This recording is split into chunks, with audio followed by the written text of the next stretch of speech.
Balik lagi bareng gue Rizal. Kali ini cerita film akan menceritakan alur film berjudul Saini Kudu. Siddharth adalah seorang mahasiswa yang membela rakyat kecil dan ditindas.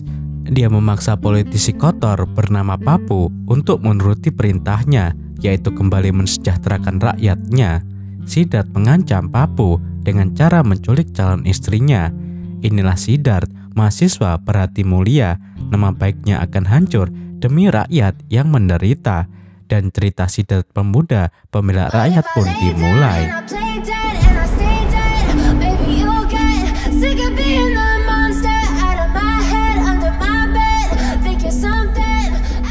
Film diawali dengan adegan di mana sebuah banjir besar menerjang pemukiman warga di distrik yang bernama Warangal. Ketika para warga masih tertidur lelap di pagi hari, semua orang berusaha menyelamatkan diri. Mendadak, seorang anak tenggelam dan beruntung ia akhirnya diselamatkan oleh seorang mahasiswa yang bernama Siddharth. Siddharth kemudian membuka galon yang terikat di dalam sebuah truk yang membuat semua warga akhirnya bisa selamat dengan cara mengapung di atas galon itu. Aksi heroik mahasiswa yang bernama Siddharth ini mendapatkan pujian dari segenap warga setempat dan juga awak media.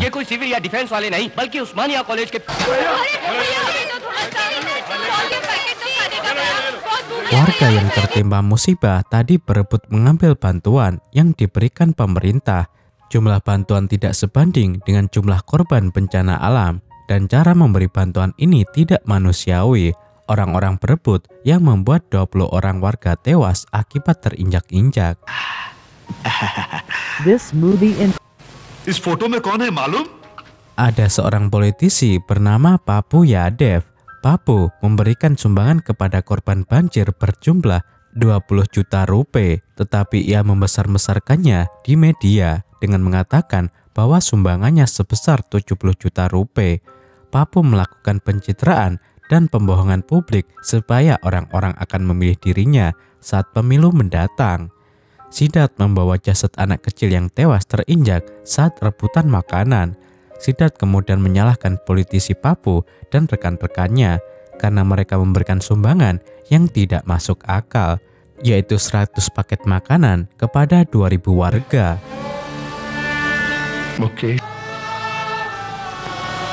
Siddharth dan teman-teman mahasiswa lainnya menghentikan iring-iringan truk yang mengangkut sembako. Ternyata bantuan dari pemerintah untuk korban banjir dikorupsi oleh politisi Pappu. Pappu mengangkutnya menggunakan truk untuk dijual demi kepentingan pribadi. Tetapi Siddharth memukuli semua anak buah Pappu dan membawa kembali bantuan sembako itu kepada para korban. Warga kemudian mengeluhkan Siddharth sebagai pahlawan mereka. Anak buah Pappu yang bernama Mondi Nani tidak terima tindakan Siddharth lakukan.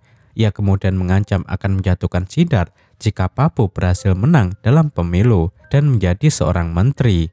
Siddharth justru menantang Mondi dengan mengatakan bahwa temannya yang bernama Ajay akan mencalonkan diri untuk menandingi Pappu dalam pemilu mendatang.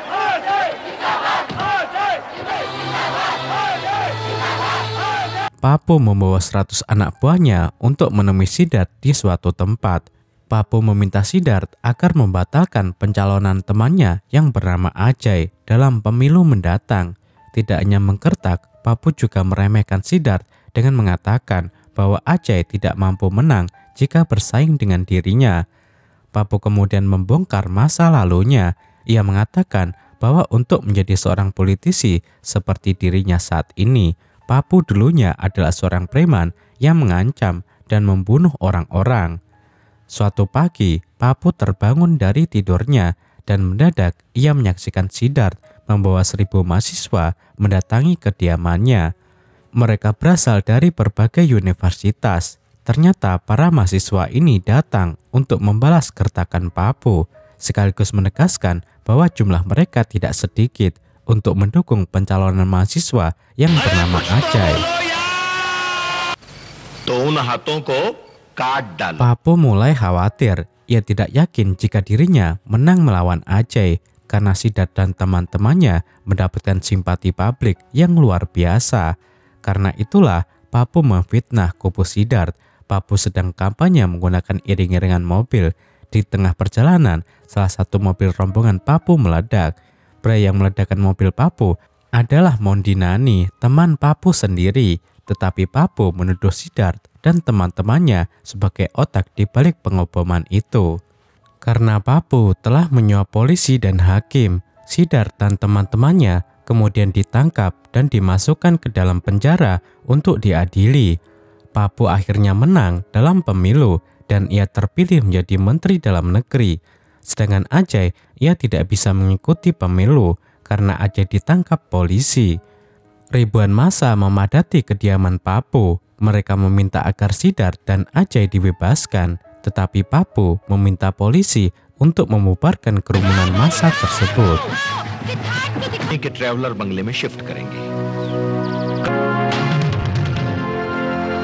Papu mendatangi Siddharth di dalam penjara. Ia mengejek Siddharth karena tidak mampu berbuat banyak. Ketika Siddharth dibawa ke persidangan, teman-teman Siddharth menyamar menjadi polisi. Kemudian mereka membawa Siddharth kabur.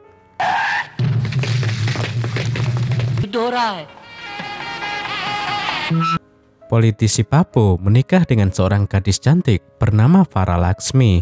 Ketika ritual pernikahan akan segera dimulai, ratusan mahasiswa masuk ke acara resepsi dengan membawa undangan palsu. Mereka memadati ruangan pernikahan. Papu menjadi trauma. Ia melihat semua mahasiswa tadi seolah-olah ia melihat Siddharth. Dan sejurus kemudian,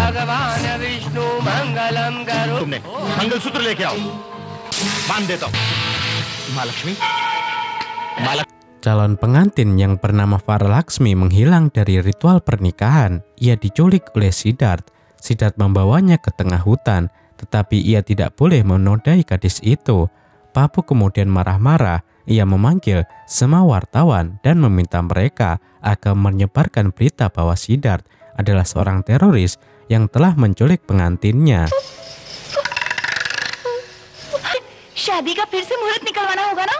Farah Laxmi mendorong Siddharth ke jurang. Ia kemudian melarikan diri. Laxmi kemudian bertemu dengan dua pria yang sedang mabuk. Mereka berniat memperkosanya. Laxmi berlari ketakutan yang membuat kain sarinya tersangkut pada sebatang kayu. Laxmi akhirnya tersantung dan jatuh ke dalam pelukan Siddharth. Setelah itu, Siddharth menangkap dua pria tadi, kemudian mengikat mereka. बस पूरब की तरफ जाना। देखो मिल गई। Papu mencari Siddharth di tengah hutan dan mereka menemukan Siddharth sedang menyeberangi jembatan bersama Laxmi. Kaki Siddharth mendadak terperosok dan tersangkut di jembatan. Papu berteriak meminta calon pengantinnya untuk melarikan diri. Laxmi kemudian menggigit tangan Siddharth dan ia berhasil melepaskan diri. Ketika Siddharth sendirian ditinggal Laxmi, Papu meminta anak buahnya melemparkan bom ke arah Siddharth. Bom tadi membuat jembatan roboh dan Siddharth berhasil mengeluarkan kakinya yang terjepit. Ia berlari secepat kilat dan melompat dengan selamat ke arah Laxmi. Siddharth kemudian membawa Laxmi lari dari kepungan Papu dan polisi.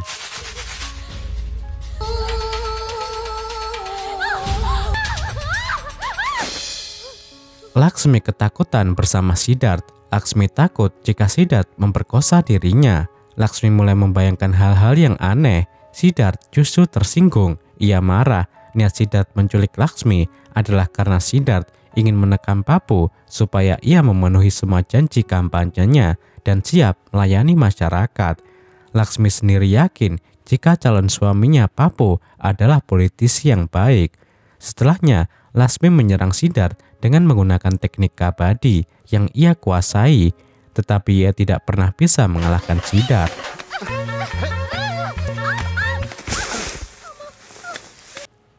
Keesokan harinya, mereka kembali dikejar oleh Papo. Siddharth membawa Laksmi lari, tetapi mereka justru masuk ke wilayah yang penuh dengan ranjau.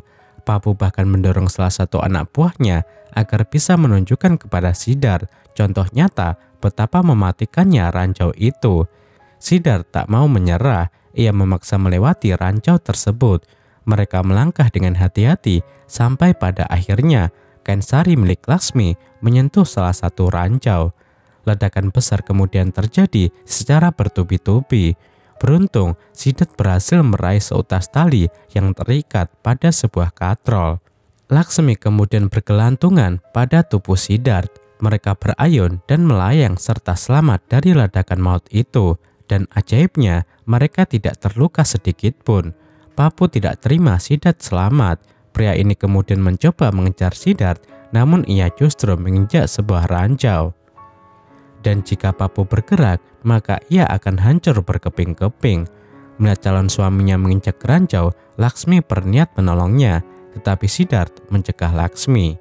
Siddharth kemudian memilih menyelamatkan Papo dengan cara yang akrobatik. Setelah itu, ia kembali membawa kabur Laksmi.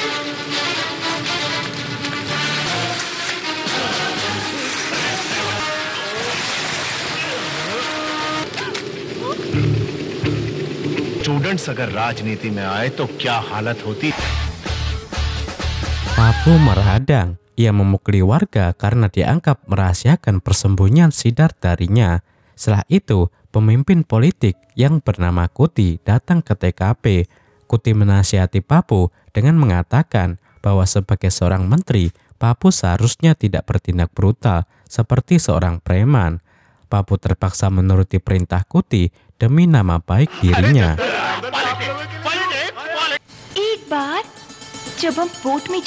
Laksmi bercerita tentang betapa baiknya Papo. Konon mereka dulu pernah berkencan di belakang kuil. Laksmi meminta sekuntum mawar merah kepada Papo, tetapi Papo justru membawa mawar berwarna putih. Demi mengabulkan keinginan Laksmi, Papo kemudian melukai tangannya sendiri dan mewarnai mawar itu dengan darahnya. Demi mewujudkan mawar putih menjadi merah sesuai keinginan Laksmi. Karena itulah Laksmi jatuh hati kepada Papo. Siddharth dan teman-temannya tidak percaya akan ucapan Laksmi.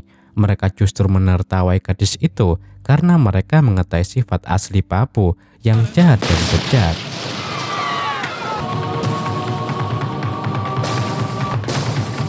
Anak buah Papo yang bernama Mondinani menyerang Siddharth dan teman-temannya, tetapi satu persatu dari mereka berhasil dikalahkan oleh Siddharth tanpa perlawanan berarti. Siddharth bahkan berhasil memiliki kesempatan untuk membunuh Mondi, tetapi ia memilih mengampuni nyawa pria itu.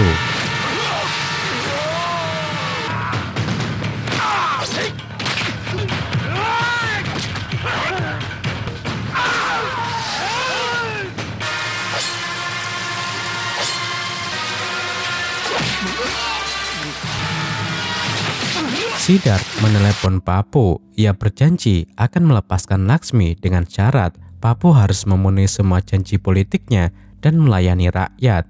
Mendengar hal itu, Papo akhirnya memenuhi tuntutan Siddharth. Ia mulai melayani orang-orang miskin dan hidupnya dipenuhi dengan aksi sosial. Papo bahkan membangun rumah untuk orang-orang yang tidak mampu. Sementara Siddharth, ia bersembunyi di ruangan bawah tanah dan menyandera Laksmi. Siddharth akhirnya keluar dari persembunyiannya. Ia diwawancarai oleh para awak media. Mereka akhirnya menyadari jika Siddharth menculik Laksmi bukan karena ia seorang teroris. Siddharth ingin membuat perubahan pada politisi berhati batu seperti Papo agar ia peduli dan mau membantu masyarakat kecil.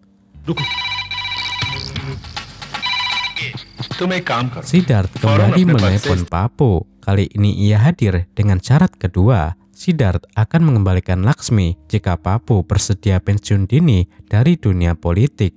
Papo tentu saja keberatan. Ketika Siddharth mulai sibuk menelepon, polisi menyadap pembicaraan itu dan melacak posisi Siddharth. Mereka segera bergegas menangkapnya. Kebetulan persembunyian Siddharth berada tepat di depan markas besar kepolisian. Ketika polisi masuk ke dalam ruangan itu, Siddharth sudah melarikan diri menggunakan sepeda motor. Pappu menolak permintaan Siddharth. Ia tidak ingin pensiun dini dari dunia politik. Karena itulah, Pappu meminta polisi agar menembak mati Siddharth. Siddharth kembali difitnah. Ia diberitakan sebagai kriminal paling berbahaya karena telah melakukan pengeboman dan mencoba membunuh Mondi Nani. Padahal fakta yang sebenarnya adalah justru Mondi yang mengebom Siddharth dan mencoba membunuhnya. Siddharth mengetahui bahwa dirinya masuk dalam daftar pencarian orang alias DPO dan ia tidak terima dirinya terus difitnah oleh Pappu. Siddharth kemudian mengancam akan memperkosa Laksmi jika Pappu tidak membersihkan nama baiknya. Tetapi Pappu tidak mengindahkan keinginan Siddharth.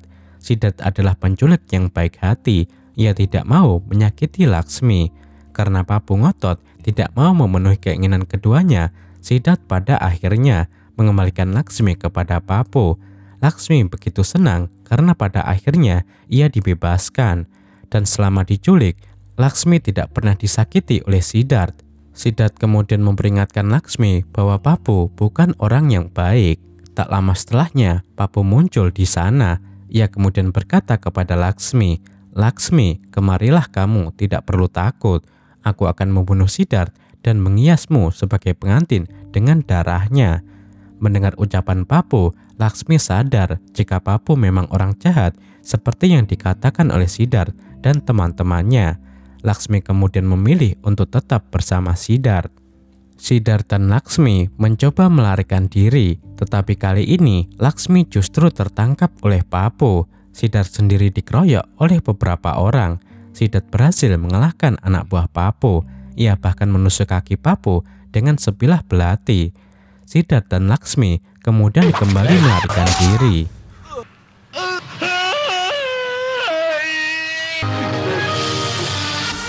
Media berdatangan di tempat itu. Mereka bukannya menolong, tetapi malah menanyakan secara langsung penderitaan sang menteri saat kakinya tertusuk belati.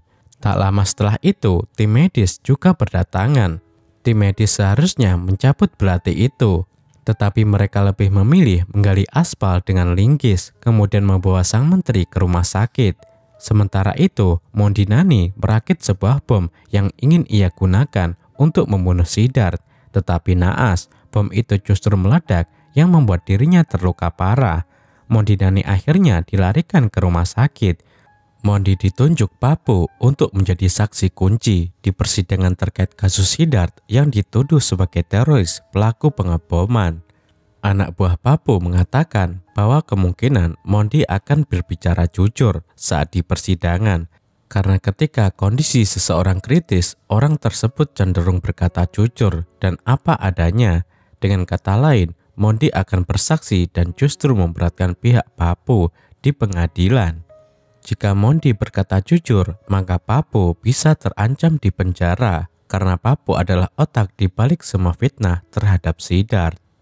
Pappu kemudian datang ke rumah sakit untuk membunuh Mondi. Tetapi sebelum ia sempat melakukan itu, Siddharth dan teman-temannya sudah terlebih dahulu mengetahui rencana busuk Pappu. Mereka mendatangi rumah sakit mendahului Pappu untuk menculik Mondi dan menukarkannya dengan seseorang yang wajahnya mirip dengan Mondi. Ketika Pappu masuk ke dalam ruang ICU, ia kemudian membunuh Mondi yang palsu dan aksinya itu disaksikan langsung oleh Mondi yang asli. Mondi kemudian tersadar jika Pappu ternyata berniat jahat kepada dirinya. Pappu sadar jika ia membunuh Mondi yang palsu. Ia kemudian meminta polisi dan anak buahnya agar memblokade jalan supaya Siddharth tidak bisa hadir di dalam persidangan. Keesokan harinya, ketika persidangan hampir saja digelar, Siddharth belum juga tiba. Tetapi setelahnya dan justru muncul di TV secara live. Ia mengatakan bahwa dirinya tidak bisa hadir ke persidangan karena Pappu berniat membunuh dirinya. Siddharth meminta agar sidang dilakukan melalui video conference dan ditayangkan secara live di TV. Hakim mengabulkan permohonan Siddharth dan dalam persidangan tersebut Siddharth menjelaskan bahwa dirinya menculik Laksmi karena Siddharth ingin keadilan untuk orang-orang kecil yang lemah dan tertindas. yang tidak mampu melawan kekuasaan para preman politik. Siddharth juga berusaha untuk mengumpulkan barang bukti yang bisa membantah tuduhan bahwa dirinya adalah teroris seperti yang Pappu dan media beritakan. Mondi hadir sebagai saksi. Ia mengatakan bahwa dirinya melakukan semua itu agar bisa membunuh Siddharth dan membahagiakan bosnya yang bernama Pappu. Mondi bahkan berkomplotan dengan Pappu untuk menjebak dan memfitnah Siddharth sebagai teroris. Tak hanya Mondi, Laksmi juga bersaksi bahwa Siddharth adalah orang baik dan selama dirinya diculik, Siddharth tidak pernah berbuat jahat kepada Laksmi. Setelah mendengarkan kesaksian para saksi, hakim kemudian memutuskan untuk memberi jaminan pembebasan untuk Siddharth. Sedangkan Mondi dan Pappu dijadikan sebagai tersangka untuk investigasi lebih lanjut. Publik kemudian menyambut gembira putusan tersebut.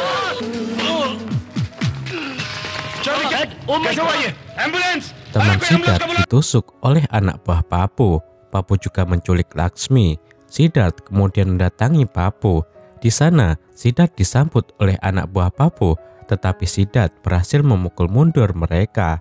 Siddharth kemudian mengambil jalan pintas untuk naik ke atas gedung dengan cara memanjat. Siddharth kembali dihadang oleh anak buah Pappu yang juga ikut memanjat sembari memukuli Siddharth. Tetapi sekali lagi, mereka bukan tandingan Siddharth. Siddharth akhirnya berhasil sampai ke puncak gedung. Kali ini ia berhadapan langsung dengan Pappu. Duel sengit terjadi, tetapi Pappu tidak pernah mampu menjinakkan Siddharth.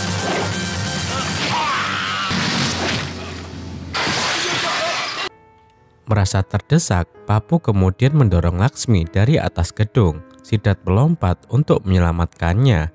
Laksmi dan Siddharth terjatuh, tetapi tubuh mereka tersangkut pada rangkaian tali yang ada di bangunan itu. Anehnya, Pappu juga turun ke bawah dengan melompat untuk menyusul mereka. Pappu dan Siddharth kembali berduel di antara untaian tali tersebut. Mereka bertiga pada akhirnya terjatuh di lantai dasar gedung. Pappu mencoba mengambil pistol, tetapi Siddharth memukuli tangannya, yang membuat pistol tadi terpental dan dengan sigap disambut oleh Siddharth. Siddharth mengacungkan pistol ke arah Pappu, tetapi ia tidak membunuhnya. Siddharth tidak mau menjadi orang jahat seperti Pappu, dan sejurus kemudian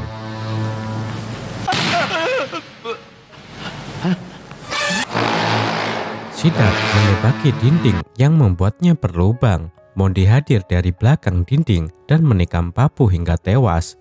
Mondi bahkan berniat membunuh Siddharth karena Siddharth adalah penyebab dari semua masalah ini. Anehnya, ketika di pengadilan, Mondi bahkan sempat membela Siddharth, tetapi kali ini Mondi terlihat kalap. Ia terus menyerang Siddharth secara pembabi buta yang membuat Siddharth terpaksa membunuh Mondi. Film ditutup dengan adegan di mana teman Siddharth yang bernama Ajay pada akhirnya berhasil menjadi pemenang pemilu di periode selanjutnya. Sedangkan Siddharth, ia berhasil menjadi pemenang sekaligus pemilik hati Laksmi. Dan film pun berakhir.